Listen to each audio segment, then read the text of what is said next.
The following is a fictional interview featuring Lester Joseph Gillis, or Babay Face Nelson, portraying his life and criminal career from his own perspective. This interview is imagined as if conducted near the end of his life in 1934. Welcome to An Interview in History. Imagine a podcast that serves as a bridge across time, connecting listeners to the voices of history's most impactful figures. Each episode is a deep dive into the lives and legacies of these individuals, exploring not just their well-documented achievements, but also uncovering lesser-known facts that shaped their contributions to our world. From scientists who unlocked the mysteries of the universe to activists who fought for social change, each story is a testament to the indelible mark they left on society. This journey through history will not only educate, but also inspire listeners to appreciate the intricate tapestry of human progress. This week on An Interview in History, we're talking with Lester Joseph Gillis, also known as George Nelson and Babay Face Nelson. He was an American bank robber who became a criminal partner of John Dillinger when he helped Dillinger escape from prison in Crown Point, Indiana. Later, the Federal Bureau of Investigation announced that Nelson and the remaining gang of bank robbers were collectively public enemy number one. The Babay Face Nelson nickname derived from Gillis being a short man with a youthful appearance. However, in the professional realm, Gillis's fellow criminals addressed him as Jimmy. A violent bank robber, Lester Joseph Gillis has killed more agents of the FBI than any other criminal. This interview takes place on November 25th, 1934. Thanks for sitting down with us, Mr. Nelson. Let's start at the beginning. Tell us about your childhood. Well, I was born Lester Joseph Gillis on December 6, 1908 in Chicago. My folks were immigrants. Dad came from Belgium, worked as a tanner. Hard life. Mom did what she could, but we didn't have much. Grew up in a working-class neighborhood. Nothing fancy. Did you have any siblings? Yeah, a couple. We weren't real tight as we got older. Everyone had their own way of dealing with things. Me, I got into trouble early, but we all saw the same streets, the same fights, same hungry winters. How was school for you? Didn't stick around long. I was smart, sure, but the classroom bored me. The streets were more exciting and dangerous. By the time I was 12, I was already stealing cars. I got my first taste of reform school before I hit my teens. So crime came early? Yeah, you could say that. I ran with some older boys, boosted cars, knocked over shops, petty stuff at first. But I had a temper, and I wasn't afraid to pull a piece. That got me a rep real fast. So that you were arrested when you were 12? Yeah, I was arrested when I was 12, after I accidentally shot a playmate in the jaw with a pistol I had found. I served over 1 year in the state reformatory. What about relationships? Any family of your own? Sure. I married Helen Wozniak. Most called her Helen Gillis after we tied the knot. She stood by me through everything. We had kids, too. I tried to keep them away from what I was doing, but, hell, how do you hide from a life like mine? When did things go from local crime to national headlines? After I broke out of jail in 1932. I was doing a year for a bank job, and I wasn't planning on serving it. Once I was out, I met up with some real heavy hitters. Robbed a bank in Grand Haven, Michigan. Then came the big one, hooking up with John Dillinger. Ah, tell me about Dillinger. John was sharp, kinda charismatic. People saw him as a hero, robbing the banks that bled them dry during the Depression. Me, I was never in it for the headlines. I liked the action, the money, and I sure as hell liked the shootouts, huh? But Dillinger, he gave us purpose. We weren't just thugs. We were something more. Did you feel loyal to him? Absolutely. I broke him out of jail in Crown Point in '34. We hit banks across the Midwest after that. Sometimes it felt like the law could never catch us.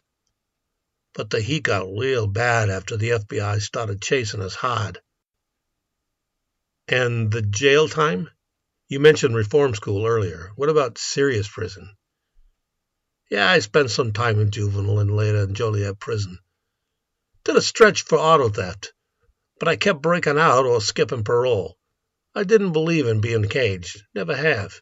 Prison's a place that kills a man from inside out. Your reputation's one of the most violent gangsters of the era. Do you think that's fair? Okay, look, I did what I had to do. The feds call me a psychopath. Maybe I am, but I never killed for fun.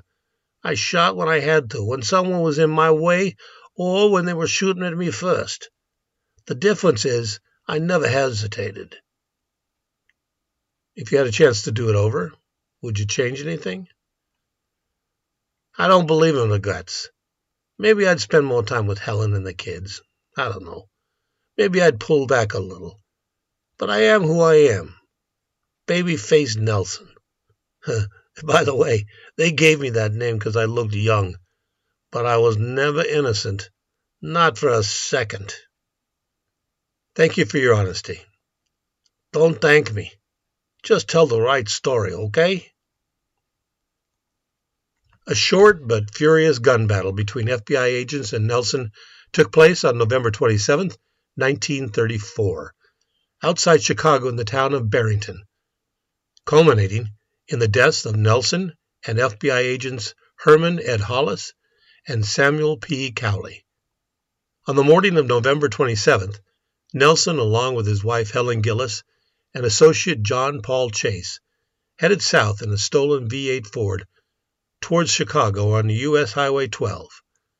Nelson, always keen to spot federal agents, caught sight of a sedan driven in the opposite direction by agents Thomas McDade and William Ryan. Both parties simultaneously recognized each other, and after several U-turns by both vehicles, Nelson wound up in pursuit of the agent's car. When Nelson's powerful Ford caught up to the agent's slower sedan, Chase opened fire on the agents. Ryan and McDade returned the fire, sped up, then pulled into a field and awaited Nelson and Chase, who had stopped pursuing.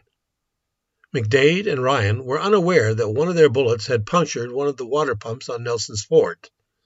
With Nelson's Ford rapidly losing power, Nelson yelled to Helen to take cover in a nearby ditch, and then he and Chase opened fire on the agents. Both Cowley and Hollis returned the fire from behind their vehicle. A single .45 slug from Cowley's machine gun struck Nelson in the lower abdomen. Nelson leaned on the Ford's running board, then wordlessly exchanged weapons with Chase. In the din of the gun battle, Chase heard Nelson complain that his weapon was jamming, and the wounded Nelson swapped it out for an automatic rifle.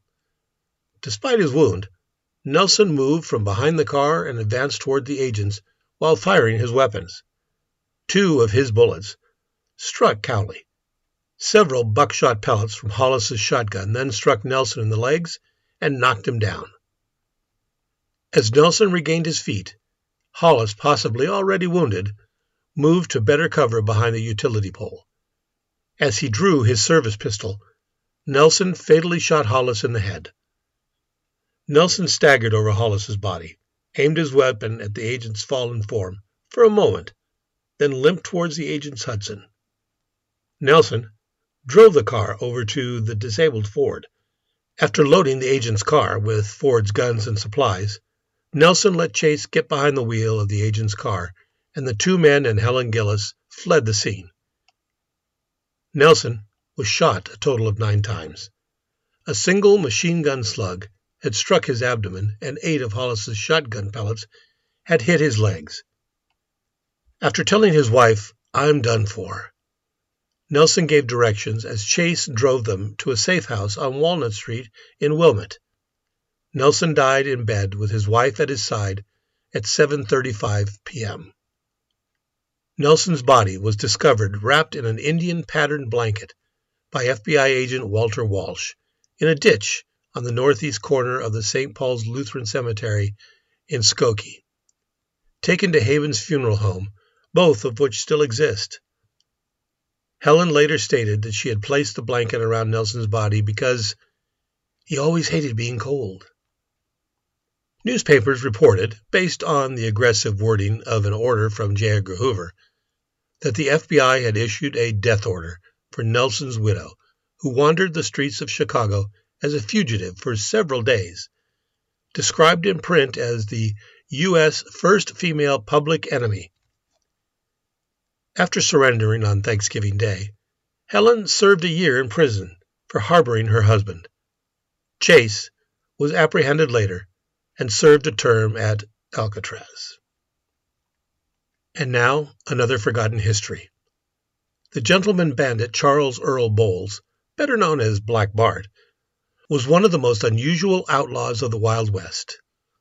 Unlike the typical gunslinging, rough-and-tumble bandits of his time, Black Bart was a polite, well-dressed, and poetic stagecoach robber who never fired a shot. His reputation as the gentleman bandit made him one of the most fascinating criminals in frontier history. A mysterious beginning born in England, around 1829, Bowles moved to the U.S. as a child and fought in the Civil War before heading west to become a gold prospector. After failing to strike it rich, he mysteriously disappeared for several years, only to reappear as Black Bart, California's most infamous stagecoach robber.